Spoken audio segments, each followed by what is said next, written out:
look at the predictions of epidemics in the Susrutasamhita.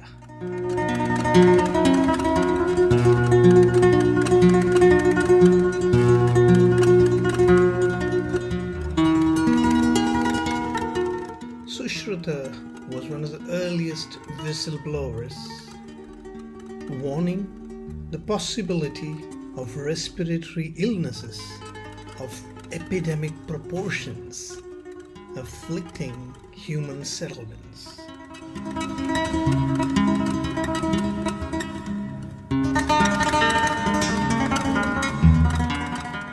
Sushruta says that from time to time, epidemic respiratory illnesses with symptoms like cough, dyspnea, running nose, headache and fever will occur, affecting large population of humans.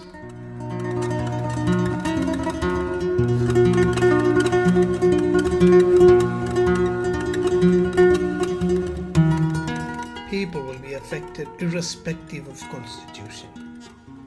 Almost anybody and everybody will be afflicted by the same disease. What are the causes for such epidemics? Sushruta says that such epidemics can caused by multiplicity of factors.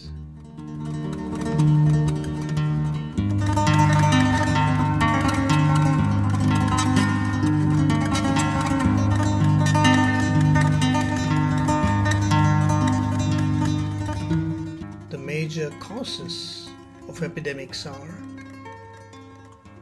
kritya or harmful acts of individuals, abhishapa or curse of pious beings, raksha krodha or anger of harmful beings, adharma or unsustainable ways of living, and vishaushadhi pushpa gandha or affliction by toxic pollen of herbs.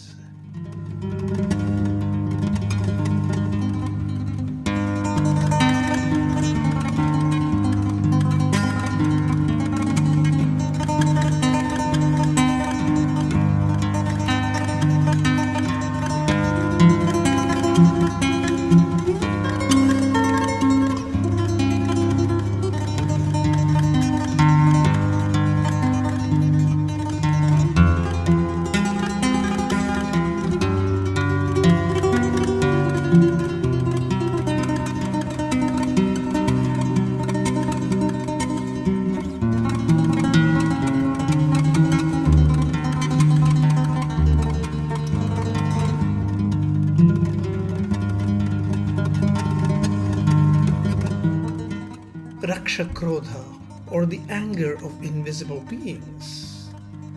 So Rakshas means from that from which one has to be protected. It looks like in ancient days microbes were known by the graphical term of Rakshas. Fumigation is a method to eliminate Rakshas in classical Ayurvedic text, especially to prevent the separation of wounds. And this method, known as Rakshogna Karma, has been found to destroy microbes in many experiments. So working back, we can say that since Rakshogna Karma destroys microbes, the Rakshas could very well indicate microbes.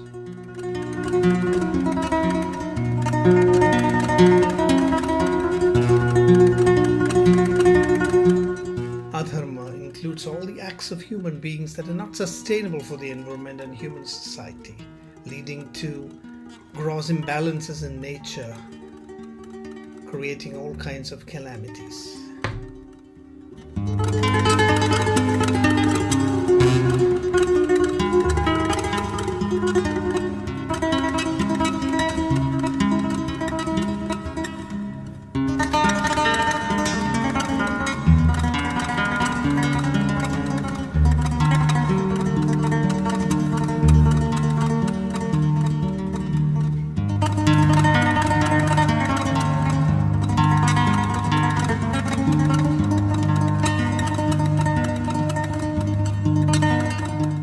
more than is a solution for such epidemics. Sushruta says that many things have to be done to pacify such epidemics, apart from medicines. In fact, Sushruta does not describe so many medicines to manage the epidemics. The things that he says are to keep away from the location of origin of the disease, pacificatory rites, practicing self-control, performing auspicious rituals like japa, homa, offering gifts to respectable people, especially the gods, fire rituals, folding hands in a gesture of prayer, offering namaskara, practicing austerity, following instructions of Shastra, practicing kindness to other life forms, charity, receiving initiation from the preceptor, Guru Diksha, following the instructions of the preceptor, the Guru, and being in the company of Devadas, Brahmanas and Gurus.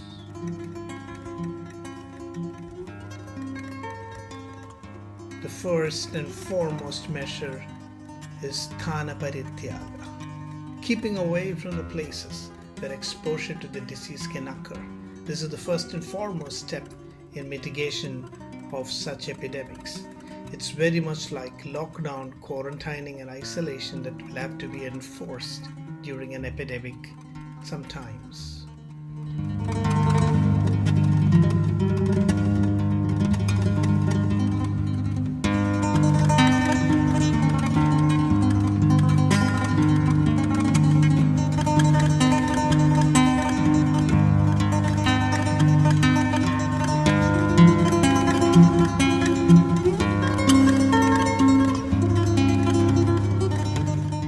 Susrutasamhita says that apart from treatment, what is known in Ayurveda as Daiva Vyapasharya treatment, actions that will compensate for the disharmonious actions that we have done collectively over a long period of time.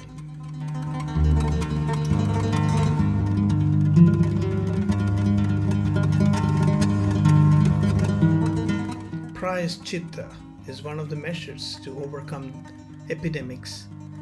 And interestingly, Prayaschittam does not just mean, atoning for something that one has done. It's even beyond that.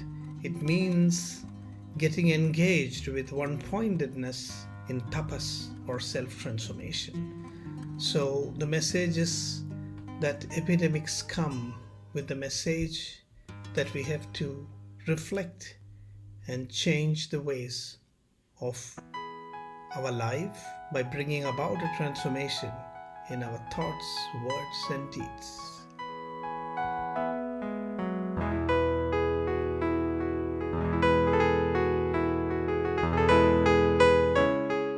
Though Sushruta does not discuss about medicines, Charaka Samhita does give some advice.